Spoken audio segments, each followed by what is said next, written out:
Certains diront que la résilience est l'aptitude principale pour la survie. Et c'est pas faux, mais pas totalement vrai non plus. Est-ce que tu veux survivre? La résilience permet de réinterpréter les événements qui se sont transformés en traumatisme d'une manière à ce qu'ils ne nous fassent plus mal.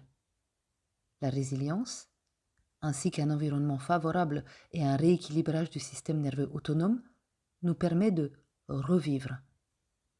Mais malheureusement, la plupart du temps, lorsque nous avons vécu un trauma qui s'est transformé en traumatisme, nous survivons.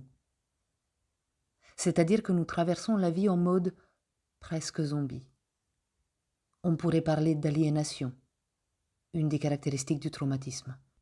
Certaines autres caractéristiques du stress post-traumatique étant la réviviscence répétitive des événements ou flashbacks, les perturbations somatiques, l'évitement, l'activité neurovégétative, l'hypervigilance par exemple, les troubles constants de l'humeur, avec parfois de l'agressivité physique, verbale ou psychologique, l'anxiété constante, l'impuissance existentielle, les pertes de mémoire, les insomnies. En mode zombie, nous vivons notre vie, mais elle nous glisse entre les doigts. Nous ne sommes pas sûrs de faire nos propres choix. Pourtant, nous choisissons parfois.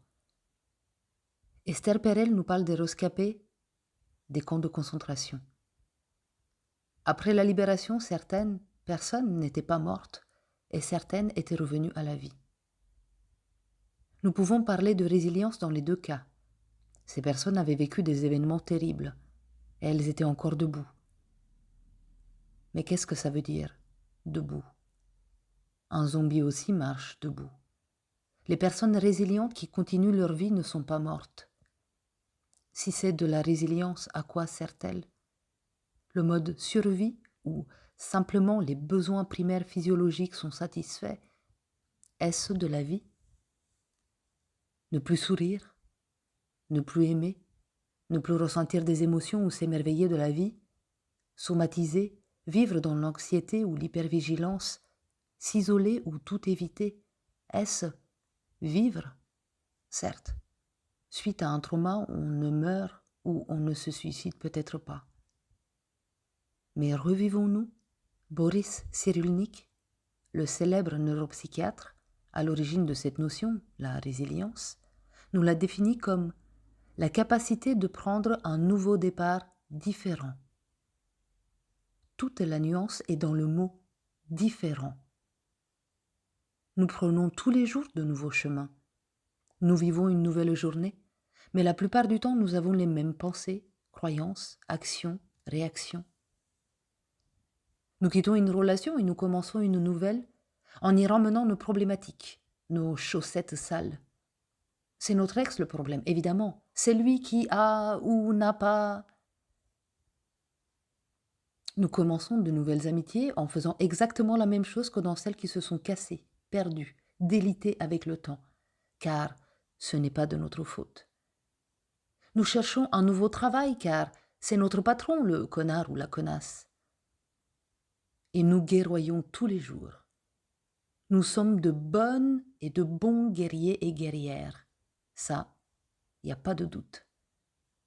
Alors nous revivons les mêmes situations avec des personnes différentes, dans des lieux différents, mais le fond est le même. Le problème de base est le même. Et nous recommençons le même niveau dans le jeu. Inlassablement. Nous répétons les histoires. Un jour peut-être nous voyons que nous sommes le dénominateur commun entre toutes ces histoires que nous répétons sans cesse, dans le seul but inconscient de guérir, d'avoir une issue différente. Un jour, nous sommes prêts et prêtes à guérir, et nous commençons à faire la guerre au traumatisme. La vie que tu vis actuellement est le reflet de ton intériorité profonde.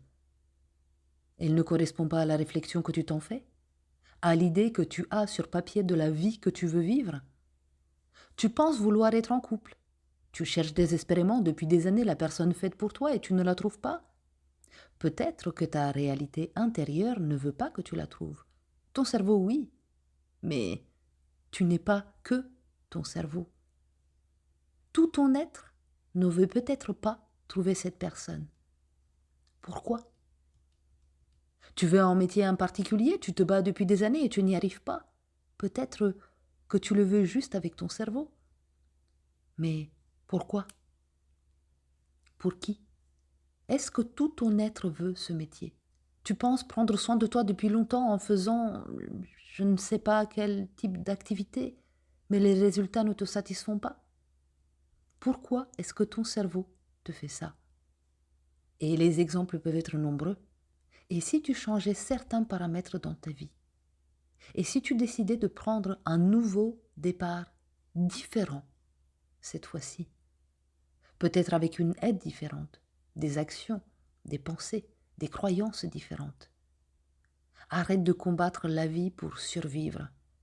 Combat le traumatisme pour revivre.